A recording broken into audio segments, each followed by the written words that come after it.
جیسے کہ آخر سے لائن نمبر وہ سورۃ آل عمران کی آیت نمبر 177 اعوذ باللہ من الشیطان الرجیم بسم اللہ الرحمن الرحیم ولا يحسبن الذين كفروا أنما نملي لهم خير لأنفسهم إنما نملي لهم ليزدادوا إثما ولهم عذاب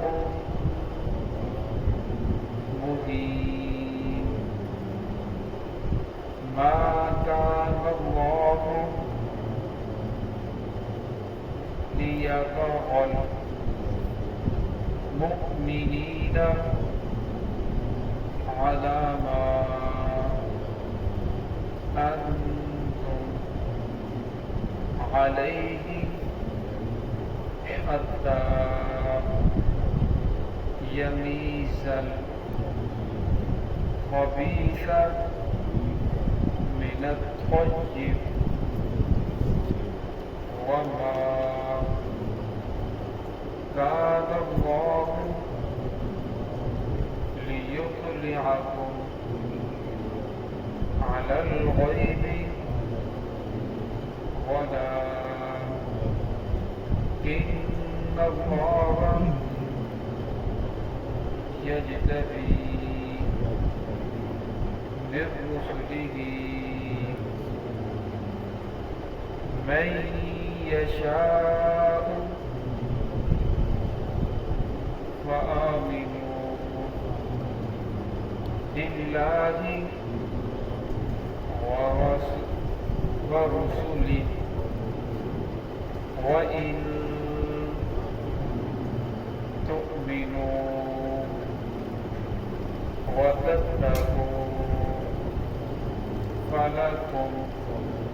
أجر عظيم. بسم الله الرحمن الرحيم ولا يحسبن الذين كفروا أنما نملي لهم خير لأنفسهم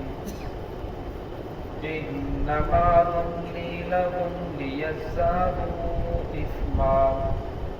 ولهم عذاب مهين ما كان الله ليذر المؤمنين على ما أنتم عليه حتى يميز الخبيث من الطيب وما كان الله ليطلعكم على الغيب ولكن الله يجتبي من رسله من يشاء فآمنوا بالله ورسله وإن تؤمنوا وتتقوا فلكم أجر عظيم. ولا يحسبن الذين كفروا نہ خیال کریں نہ گمان کریں وہ لوگ جو کافر ہیں انما نملی لهم بے شک ہم نے جو ان کو مہلت دی ہے خیر لانفسهم یہ ان کے نفسوں کے لیے بہتر ہے انما نملی لهم لیزدادوا اثما پختہ بات ہے کہ ہمارا ان کو مہلت دینا اس لیے ہے لیزدادوا اثما تاکہ یہ گناہوں کے اندر اور زیادہ بڑھ جائیں ولہم عذاب مہین اور ان کے لیے رسوا کرنے والا عذاب ہے. ما کان اللہ لیذر المؤمنین نہیں ہے اللہ رب العزت کے چھوڑ دے مومنوں کو علی ما انتم علیہ اس حالت پر جس پر وہ ہے حتی یمیز الخبیث من الطیب یہاں تک کہ اللہ رب العزت جدا کریں گے خبیث کو ناپاک کو من الطیب پاکیزہ سے۔ وما کان اللہ لیطلعکم، نہیں ہے اللہ رب العزت کہ مطلع کرتے ہیں علی الغیب لوگوں کو غیب پر، ولکن اللہ یجتبی، لیکن اللہ رب العزت چن لیتے ہیں من رسلہ اپنے رسولوں میں سے من یشاء جس کو چاہتے ہیں۔ فآمنوا پس ایمان لے کر آؤ باللہ اللہ رب العزت پر، ورسولہ اس کے رسول پر، وإن تؤمنوا وتتقوا، اور اگر تم ایمان لے کر آؤ وتتقوا پھر ڈرو بھی تقوی بھی اختیار کرو، فلکم اجر عظیم، تو تمہارے لیے بہت بڑا اجر ہے۔ اس آیت کا شان نزول یہ ہے، غزوہ بدر کے اندر بھی مسلمانوں کی تعداد کم تھی اور کفار کی تعداد بہت زیادہ تھی، مسلمانوں کے پاس مالی اسباب بھی کم تھے، اور اسی طرح غزوہ احد آیا تو غزوہ احد میں مسلمانوں کے پاس مالی امداد بھی کم تھی، تعداد بھی کم تھی، کفار کی تعداد زیادہ تھی۔ تو کفار نے جو سیدھے سادے مسلمان تھے ان کے اوپر اعتراض کیا کہ آپ لوگ کہتے ہو کہ اللہ رب العزت کی ذات ہم سے راضی ہے، اور کفار کو یعنی ہمیں کہتے ہو کہ اللہ رب العزت کی ذات ہم سے ناراض ہے۔ حالانکہ ہے بھی ایسا ہی، اللہ رب قرآن پاک میں شاہ فرماتے ہیں کہ اللہ رب العزت کفر کو پسند نہیں فرماتے۔ قوموں کے بارے میں لقد رضی اللہ عنہ المؤمنین، اللہ رب العزت ایمان والوں سے راضی ہے، ایمان والوں سے خوش ہے، اللہ رب العزت کفر کو پسند نہیں فرماتے۔ تو کہنے لگے کہ آپ کس طرح کی باتیں کرتے ہو، اب دیکھو تمہارے پاس مال و دولت زیادہ ہے یا ہمارے پاس، اب دیکھو تمہارے پاس ہتھیار زیادہ ہے یا ہمارے پاس، تمہارے بیوی بچے زیادہ ہے یا ہمارے، کاروبار ہمارا اچھا ہے یا تمہارا، اور مار تم کھاتے ہو یا ہم کھاتے ہو، بھوکے تم رہتے ہو یا ہم رہتے ہو۔ اس طرح طرح طرح کی انہوں نے باتیں کی اور کہنے لگے کہ کمزور حالت تمہاری ہے اور ہماری حالت تو مضبوط ہے، اگر اللہ رب العزت کی ذات ہم سے ناراض ہوتی تو ہمیں یہ مال و دولت کیوں دیا جاتا، ہمیں یہ کاروبار ہمارا اچھا کیوں ہوتا، ہمیں یہ دنیاوی نعمت کیوں ملتی، دنیاوی ترقیات کیوں ملتی۔ تو اللہ رب العزت نے اس آیت کے اندر ان کا جواب دیا، فرمایا بلا یحسبن الذین کفروا، نہ خیال کریں نہ گمان کریں وہ لوگ جو کافر ہیں، انما نملی لہم خیر لانفسہم،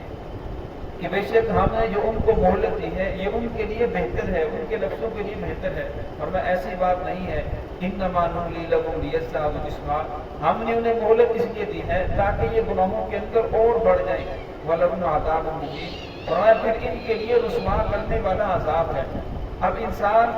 مسلمان ہے، اس کو کوئی گناہ کرتا ہے تو فوراً کوئی پریشانی آ جاتی ہے، جب گناہوں کے اندر بڑھتا ہے مہینے کے بعد اگر کوئی صدقہ نکالتا ہے، صدقہ نہیں دیا تو گھر کے اندر کوئی چیز خراب ہوگی، وہ سمجھ جاتا ہے کہ لگتا ہے کہ مجھ سے فلاں جو نیکی ہے وہ رہ گئی، فلاں کام رہ گیا جس کی وجہ سے یہ میرے اوپر اللہ رب کی طرف سے پکڑ آئی ہے، وہ فوراً توبہ کرتا ہے اور اپنے اعمال کو درست کرتا ہے۔ اور فرمایا کافر ہے جو گناہ کرتا ہے، ظلم کرتا ہے، زیادتیاں کرتا ہے، اس کے اوپر اللہ کی پکڑ نہیں آتی، پھر وہ گناہوں کے اندر بڑھتا چلا جاتا ہے، اس میں جب بڑھتا چلا جاتا ہے پھر اللہ رب کی پکڑ اچانک آتی ہے، پھر اللہ رب بندوں کو مہلت نہیں دیتے۔ یہ جو انسان کے اوپر، مسلمانوں کے اوپر طرح طرح کی بیماریاں آتی ہیں، کبھی کوئی بیماری کبھی کوئی پریشانی، یہ بھی اللہ رب العزت کی رحمت ہے، اللہ رب العزت بندے کو اپنے قریب کرنا چاہتے ہیں۔ فرمایا اگر اس طرح کے مسائل نہ آئے، پریشانیاں نہ آئے تو انسان اللہ رب کی ذات کو بالکل ہی بھول جائے، اللہ رب کو چھوڑ کر بیٹھ جائے، تو اللہ رب العزت ایمان والوں کو، مسلمانوں کو اپنے قریب کرنا چاہتے ہیں، تو اس لیے ان سے کوئی بھی گناہ سرزد ہو جائے تو فرمایا اللہ رب العزت دنیا کے اندر ہی ان کے اوپر کوئی نہ کوئی ایسی پریشانی بھیجتے ہیں جس کی وجہ سے انسان توبہ کرتا ہے اور اللہ رب کی ذات کے قریب ہو جاتا ہے۔ اور فرمایا جو کافر ہیں ہم دیکھتے ہیں وہ کافر جو ہے مالی اعتبار سے بہت زیادہ اسٹرانگ ہیں، ان کے پاس مال و دولت بہت زیادہ ہے، کاروباری اعتبار سے ہر اعتبار سے وہ ہم سے بہت اچھے ہیں، تو فرمایا لیکن اللہ رب العزت کی یہ نہ سمجھیں کہ یہ اللہ رب العزت ہم پر خوش ہے، فرمایا یہ اللہ رب کی طرف سے ڈیل ہے، اللہ رب بندے کو ڈیل دیتے ہیں، فرمایا جب اللہ رب العزت پکڑ آئے تو پھر انسان جس گناہ کے اندر ملوث ہوتا ہے بڑھتا ہی چلا جاتا ہے، فرمایا پھر ایک وقت آئے گا وَلَهُمْ عَذَابٌ مُقِيمٌ، ان کے لیے رسوا کرنے والا عذاب ہوگا، فرمایا رسوا عذاب تو ہوگا لیکن اللہ رب العزت ان کے جو عیب ہیں لوگوں کے سامنے ظاہر کر دیں گے، تمام کی تمام خلق دیکھے گی کہ لوگ ان برائیوں کے اندر ملوث ہیں۔ ما کان اللہ یذر المؤمنین، فرمایا اللہ رب العزت ایسے نہیں ہے کہ بندوں کو چھوڑ دیں، ایمان والوں کو چھوڑ دیں، علی ما انتم علیہ، اس حالت پر جس پر وہ ہے، حتی یمیز الخبیث من الطیب،